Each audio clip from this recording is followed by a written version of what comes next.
నమస్తే అండి. Welcome to ETV Telugu news. గత 2 రోజుల క్రితం Anantapur urban MLA Daggupati Prasad junior ఎన్టీఆర్ను విమర్శించినట్లు వచ్చిన ఆడియో క్లిప్ పూర్తి వైరల్గా మారింది. ఈ నేపథ్యంలో ఆ వైరల్గా మారిన ఆడియో క్లిప్ జూనియర్ ఎన్టీఆర్ అభిమానులను కలిసివేసింది.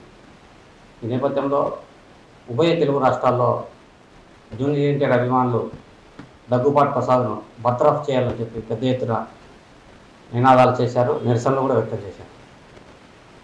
ఈ నేపథ్యంలో అత్యంత సున్నితమైన ఈ అంశం ప్రస్తుతం ముఖ్యమంత్రి నారా చంద్రబాబు నాయుడు గారి దృష్టికి వెళ్ళింది.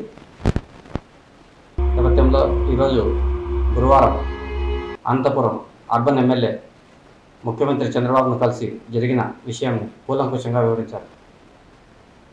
ఏది ఏమైనప్పటికీ ఇలాంటి వివాదాలకు జోలికి పోతే తీవ్ర పరిణామాలు ఎదుర్కోవాల్సి ఉంటుందని చెప్పి సదరు అనంతపురం అర్బన్ ఎమ్మెల్యే దగ్గుపాటి ప్రసాద్కు ముఖ్యమంత్రి చంద్రబాబు నాయుడు గారు తీవ్రంగా హెచ్చరించినట్టు తెలిసింది.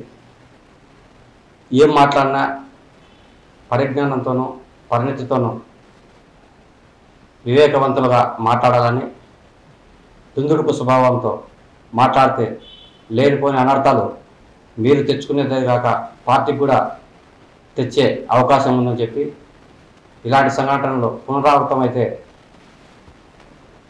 కఠిన చర్యలు తప్పవని చెప్పి ఆయన పరోక్షంగా మందలించినట్లు మనకు సమాచారం.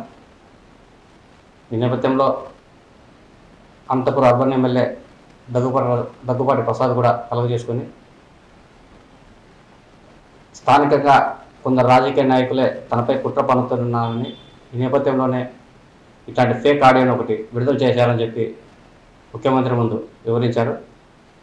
ఇతర అంశాలను పరిశీలించుకొని తదుపరి రాజకీయ పరిణామాలు ఎలా ఉంటాయనన్న మీమాంస అనంతపురం జిల్లాలో నెలకొంది.